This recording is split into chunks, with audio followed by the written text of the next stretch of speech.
আসসালামু আলাইকুম। আসলে খুব ভালো লাগতেছে।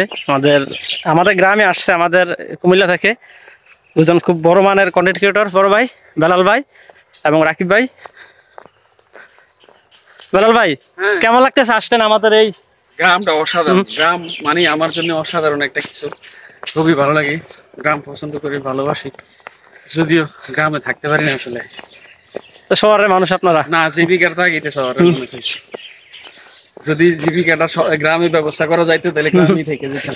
আম খাবেন নাহলে? আম এই আমাদের কাছে গুলা আম খাবেন নাকি? আম? হ্যাঁ, আরে মানা করে কেনা খাবেন? ঠিক আছে, মানা করি কেমনে? রাকিব ভাই, জি ভাই, কি অবস্থা ভাই? আলহামদুলিল্লাহ ভাই। এত সুন্দর গ্রাম, এটা আসলে এসব গ্রামে আসা হয় না, তো দেখা হয় না। সুন্দর গ্রামের এরকম পরিবেশ দেখা হয় না। এটা কি আপনাদের দিকে না? হ্যাঁ, এটার নাম হচ্ছে তারাপুকুর। তারাপুকুর। তারাপুকুর মানে আমরা যেটা শুনে আসছি আর কি, বাপদাদা থেকে। এখানে নাকি তারা বসে কেউ গল্প করে, অনেক গল্প আছে।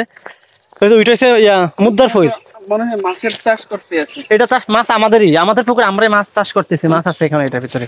এটা বাণিজ্যিক ভাবে না, পারিবারিক জন্য। আমাদের 3টা অংশ, এটা আচ্ছা, 3 জনের অংশ এটা আমাদের। ও, আর এটা হচ্ছে আপনার মুদ্রার ফুল বলে। মুদ্রার ফুল নৌকা নাই? না, নৌকা নাই, মুদ্রার ফুল। মানে যুদ্ধের সময় এখানে মুদ্রার মানে মারি দিত আর কি এখানে, এই জন্য এটা বলে মুদ্রার ফুল। যাই হোক, ফাইনালি বেলাল ভাই এবং রাকিব ভাই আমার সাথে আমাদের গ্রাম দেখতে আসছে। তাদের কাছে আমাদের পরিবেশটা অনেকই ভালোই লাগছে, যেহেতু তারা শহর থেকে আসছে। তাই দেখুন তারা কি সুন্দর করে ভিডিও নিচ্ছে, ধান মেশিনে নিচ্ছে, যে এগুলো ওরা ভিডিও কিভাবে নিতেছে, খুব কাছ থেকে ক্লোজ ভিডিও নিচ্ছে। আসলে তারা তো সহজে এগুলো দেখতে পায় না। এইগুলো হচ্ছে গ্রামের আসল প্রকৃতি। যাই হোক, এখন আমরা আছি আমাদের রসুলপুর বদ্ধভূমিতে আছি। আর এই বদ্ধভূমিটি আমাদের সদর রসুলপুরে অবস্থিত। এখানে নাকি মুক্তিযুদ্ধের সময় নিষ্ঠুর এবং বর্বর গণহত্যা চালিয়েছে এখানে পাকিস্তানি হানাদার বাহিনীরা। আর তাই সেই স্মৃতিচরণে এখানে এই বদ্ধভূমিটি তৈরি হয়েছে।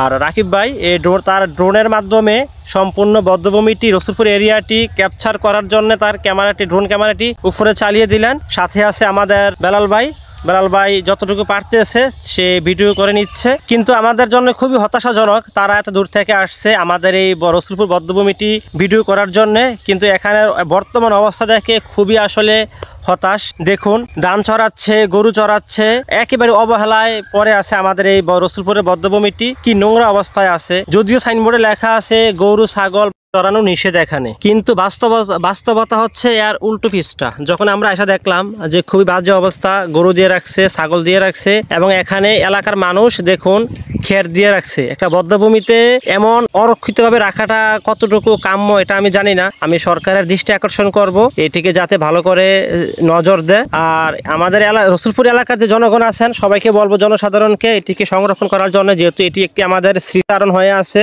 তাই এটি সংরক্ষণ করা আমাদের দায়িত্ব।